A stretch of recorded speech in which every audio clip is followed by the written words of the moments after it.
Welcome back, dear viewers. If you're just tuning in, you're watching Hala Kuwait on KTV2, the family channel. And now please join me in welcoming our distinguished guest in the studio, Ms. Maraheb Alqallaf, who is a speech therapist. Good evening, and thank you for joining us. Good evening. Thank you for having me today. Thank you. Now, I'd like to ask you, what speech issue is most often mistaken for bad behavior or shyness? Let me start first with explaining what speech difficulties mean. So speech means everything that has to do with how we put the sounds together to actually pronounce a word. And speech also involves fluency of speech. And the difficulty in fluency actually is stuttering. And anything that involves speech concept has to do with how we articulate the sounds, the words, the sentences, and it eventually affects the clarity of how we speak. And in language difficulty is how we put the words together so we can make actually a meaningful sentence. So anything that affects language gives the wrong message, or we deliver the wrong message to the listener. Right. So one of the most common, I would say, diagnoses that really affect or views as a bad behavior is anything has to do with ADHD, attention deficit hyperactivity disorder. Usually children with ADHD, people see them as very naughty because they have so much energy, and actually nobody understands how their energy works. They like to move around, they like to interrupt people, and it's just a pattern of how they behave. And when they interrupt others, they view them as they're not polite, or maybe when they're very shy, I would say when they don't feel comfortable, they don't have an eye contact with the listener, they view them as very shy, or they don't know how to talk. So I would say ADHD is the most common. And the second common diagnosis is autism spectrum disorder. I see. Because they have very limited eye contact and they like routine. Anything off routine, they don't feel comfortable conversing, initiating a conversation with others, and they do struggle with social communication skills as well, because they don't know how to initiate a topic, they don't know how to maintain it, they don't know how to have the smooth transition from one topic to another. I see. That's interesting. I'd like to follow up with that, especially with the case of autism. Is there cases that when they grow up, they can be trusted with more responsibility, perhaps, and things like that? Definitely. So once you start therapy, as soon as possible, at an early age, you can definitely teach independence skills. So when we talk about independence skills, it means the child needs to develop communication skills, they need to develop fine motor skills. Right. So what we mean about fine motor skills, how they hold the pencil grip, how they button and unbutton their like jackets or shirts. When we talk about motor skills, how they can lift heavy bags, or they can actually sort their luggage. And it goes with cognitive skills, because they need the problem-solving skills for daily practice. What if something happens? I need to solve it instantly and immediately. Once you work on these skills, you're going to see definitely good independence when they grow up. So I'll give you an example. I studied in the United States, and I've seen on a daily basis adults with autism, especially high-functioning autism, where they ride the buses by themselves. They know how to purchase a ticket, they know how to go to their final destination, and they come back home safely. That's incredible. The other day we had an actor. He was an older gentleman, and he was an actor, and he was doing plays, and he kept mentioning that he did have autism. Definitely, so it is a challenge, but he's happy that they trusted him with such a thing. Yeah, you see, autism comes in a spectrum. Why do they call it spectrum? Because the skills are not the same. You would see nonverbal child with autism means they have very low skills in communication and cognitive skills. And you can see high functioning where you cannot differentiate between, I would say, typically developing like adult and a child or an adult with autism, because they have very amazing skills, but they lack the social skills. Yes. You see them feeling uncomfortable between people, and they try to avoid subjects. And I think you've seen so many TV shows where actually you see high-functioning autism struggling with the communication skills. Yes, 100%. Now, I'd like to ask you, what do adults do unintentionally that delays a child's speech, please? As parents, they would automatically give their child without waiting for the child to ask them for something. And this behavior, I'm sure it comes from like good intention, because they want to help their child without, you know, feeling troubled. Right, yes. But this behavior specifically reinforces that the child becomes very lazy to ask for things and, you know, to deliver a message of being spoiled the whole time. I think it's one of the best strategies to improve and expand the child's language is actually waiting for the child to ask for things, because you want the child to learn water is water. This is the transparent and see-through liquid is water. So what about you keep the child to practice the language like independently? Yes. And the other behavior or action that parents do actually, speaking for the child or finishing the child's sentence, and it actually affects the child's confidence. The child feels like they're not saying the right thing, but the child actually is saying whatever is like available on their minds right now. So let your child take their time to speak. Give them the space. Give them space. It's not like, I always say it's not military. Just give your child the space. Don't be extra careful and protective. Let them try. There's nothing wrong with trial and error, right? Right, yeah. But for the parents watching at home, how can they differentiate between the child not being able to express themselves and not wanting to? So this is a very tricky, I would say interesting question. How do I know the child? Can you repeat it again? So how do they know the child? If they want to express themselves, or they're unable to. They don't have the tools, basically, to portray what they want to say. So one of the things that the parents would notice actually is when they go to a family gathering, they start comparing their child to different children at the same age. Yes, this is a killer, I think. And it's very important actually, because they see a language difference between like the two. So that's the first instinct that usually parents have. Yeah. And also, they're going to notice that the child struggles to express what happened in school. Right. And this is actually a red flag too, because all parents, they want to know what happened in school, what happened in nursery, even if the child expresses this in bits and pieces, because it's like a puzzle and you put it all together and then, oh wow, this is the whole picture. Okay, now I get it.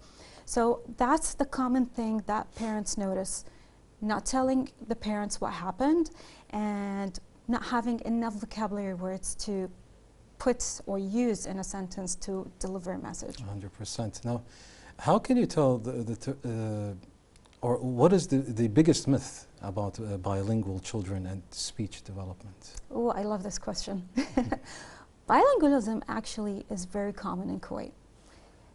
You see so many people, they speak 2 or 3 languages. And one of the most common myth is, oh, don't teach your child a second language. They're going to get confused, or it's going to delay their first language. Right. It's not. It's just a myth. If you read the research, you're going to see so many benefits for learning more than one language. The first one is you're going to have better mental flexibility and cognitive flexibility. You're going to have better problem-solving skills. You're going to have double the amount of words. So when you compare a monolingual, which means a child with one language, with the bilingual, a child with 2 languages, you're going to see double the amount of vocabulary words with a bilingual child. And one of the most, I would say, pattern you notice in bilingual children is code switching. What I mean by code switching is changing the languages back and forth, going to Arabic and English, which means there's high flexibility in the brain. Have screens and devices changed how children communicate? Definitely. So you notice children started to talk in a cartoonish way, which is not a natural way to communicate, right? Yes. And the other thing is, we expect conversation to be, I would say, two-way communication, right? Yes. You speak, I speak, and then we take turns. So what happens when a child is exposed to screens, a lot of times, they do develop lack of, I would say, response or responding to questions, which is very important because they're going to learn just, learning the information from the screens without having the ability to respond. Screens replace the natural communication, the natural interaction between, humans, between parents, between children. And that's the main problem of being exposed a lot of times to screens. Right. So that's very interesting so far, but we'd like to pause there as we do have a report to show our viewers. Now, dear viewers, we move on as usual. Everyone behind the scenes have been working very hard to bring you the best content. And with that, we have prepared this report. So let's watch it together. We'll be right back. Stay tuned. Welcome back, dear viewers, and I'm pleased to be joined once again with our distinguished guest in the studio, Ms. Maraheb Alqallaf, who is a speech-language pathologist. Now, we'd like to talk about the early signs.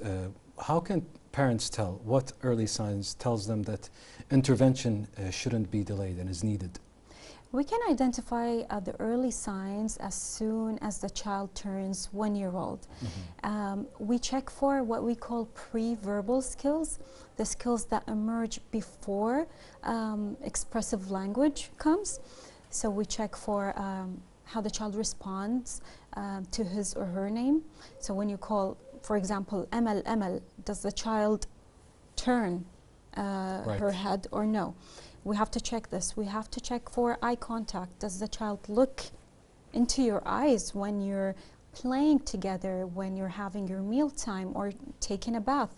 We need to check for good attention when you're playing together. Does the child change the game or the toy frequently or stays on the same activity? We have to actually look for those, otherwise it might mean that the child might be developmentally delayed, or maybe the child has attention deficit difficulties. So, and by 1 year and 6 months, like 1 year and a half, children usually say their first words, like baba, mama, car, milk. Right. So the most common and familiar words. Yes, no. Yes, no, exactly. With the head nod, like yes and shake, no. Right, yeah. Because at the age of like 1 year, 6 months to 8 months, they combine gestures with verbal words. Oh, wow, yeah. And it's very common that they use jargon. What I mean by jargon is the gibberish talk, like something that doesn't make any sense, which is very common at this age. By the age of 2, children usually put the words together to make short phrases to just indicate their wants and needs, like mama go, mama milk, want juice. So, and they start to understand more commands. Right. Like, come here, give me my bag, give me the ball, no. What or how strongly are anxiety and emotions linked to speech difficulty? Oh, it's definitely related, 100%. And it's bidirectional also. So let's assume the child has stuttering. Yes. Stuttering is not caused by an anxiety or any emotional, intense emotions, but having the idea that I'm stuttering and I'm gonna face lots of people generates an anxiety. And then in return, an anxiety affects and increases the stuttering. Right. So it's bidirectional. And let's say the child has some mispronounced sounds. So the child is going to be very aware that I'm not going to say the right sound and people's going to comment on this. And when the child starts talking, the intense emotions go up and elevates. and then the anxiety and the stressful situation is going to make the speech worse. Yes. So it definitely goes together with speech difficulties. Right. Now, Maraheb, for the parents that are watching at home, you know, what are some of the techniques that they can use for their children when it comes to dealing with such speech impediments or stuttering? So one of the things that we highly recommend is let your child say whatever they want and then you can comment. Avoid rushing the child and saying don't talk, because it's going to impair their confidence. They're going to struggle with the self-esteem later on. So try as much as possible to accept the stuttering, because it will never go away. It might decrease, it might increase, but it's part of their personality. So we have to accept it and never finish the child's sentence. Sometimes parents think that if they finish the child's sentence when the child is stuttering, they're going to help them. It actually doesn't. It's going to impair, again, their self-confidence. Have some quality time, bond together, one-on-one, the mom with the child, and then another time the dad with the child, because it's going to help a lot. It's going to build skills. It's going to have this sense of, you know, feeling safe and accepted at home. I agree 100%, and you can see that there's a domino effect, because that affects when the child becomes an adult. Definitely. Whether they become a confident and well-rounded adult. Yeah, definitely, 100%. Yeah. And I always say, children, they're the mirrors of the parents. Yes. Whatever the parents say, whatever they behave, children is going to just absorb it. I like that. They're going to do the same thing over and over. So what do schools then prioritize that you think matters less than communication skills? Schools, they do have their own curriculum of academic skills, which is very fine, but it's my, when I talk about this, it's just a personal perspective, I would say, based on research. Children need at an early age, especially for the preschool age or nursery age, they need to focus on functional skills. They need to develop their social emotional skills. They need to develop their fine motor skills, cognitive skills, and communication skills, instead of focusing on academic skills, learning how to count, learning how to, say the alphabets. Most parents, when they come to the clinic, they do focus on colors, they focus on numbers, they focus on letters, which I get it, because in our culture, we like to show people that my child knows how to count, knows how to add numbers, They're the smartest, the yes, best, yes, and we love it as parents. Of course. But I think it's more functional is actually talking about the emotions, right? I'm sad today, instead of, misbehaving and hitting and showing aggressive behaviors to others. So I think one of the most important things is teach them the actions and their words. We have to connect both so the child knows what's going on in the body. You know what I mean? Yes, 100%. Now, for the parents watching again, so what looks like small progress but is actually a big win in therapy? Oh, the smallest achievements are amazing. Like if we're focusing on following commands and the child learns how to pull a tissue when we give the command, this is amazing, and parents should celebrate this, because when the child learns this, it takes a lot of effort to process, the command. It takes a lot of effort to learn the word tissue or tissue box, and generalize the skill from the clinic to the home environment. This is very important, and I know most parents are so eager to, and so curious that I want my child to progress really quickly. But I think taking the time, taking it slow, celebrate the smallest achievements within the child is actually really good and healthy. Now, what's one thing you wish the public understood better about the speech delays? Never wait to get therapy, because we always hear, oh, the child has a speech delay, the child will grow out of it. This is not the case, and some speech delays are actually genetic. some speech delays caused by, let's say, environmental matters, especially if the child is exposed to lots of screens. So we need to actually help parents. We're available, we studied, we're specialists, so we can actually support the parents, support their children too. So don't wait, take the action, take the step, face your fears as parents. We're here not to judge you, we're here to help you actually. So start therapy as soon as possible, as early as possible, because you're going to see amazing results. Well, Maraheb, we really did enjoy you stopping by and sharing your insights with us. Thank you for joining us. Thank you. Thank you. Well, dear viewers, that was Maraheb Alqallaf, who's a speech language pathologist. Now we'd like to move on to this report, so stay tuned for more.